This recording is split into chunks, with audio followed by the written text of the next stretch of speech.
Ano nga ba mag-wiring ng card switch? So, madali lang to dito sa likod. Ito yung supply natin na 220 volts, itong line in at neutral. Ibig sabihin natin, dito natin i-connect yung live, sa kabila naman yung neutral. Kapag line to line, okay lang yan magkabaliktad. Ang L out, ito yung line out natin na live. So, dito na natin yan i-connect. Ito yung return natin dito. Mayroon itong 40 ampere, so kayang-kaya na yan yung mga aircon natin, mga ilaw at refrigerator dito. So, ngayon, i-wiring na natin to. Ito yung supply natin dito na 220 volts. Supplyan natin ang card switch para gumagana yung sensor dito sa line in at neutral. So, connect natin dito ang live.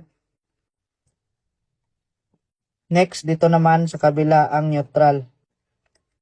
Pagkatapos niyan, itong isang linya ng ilaw natin, dito natin yan i-connect sa line out natin. Connect natin dito. Pagkatapos niyan, ang isang linya ng ilaw natin, dito natin i-connect sa neutral na linya dito sa card switch. So, ipagsama natin tong dalawa dito.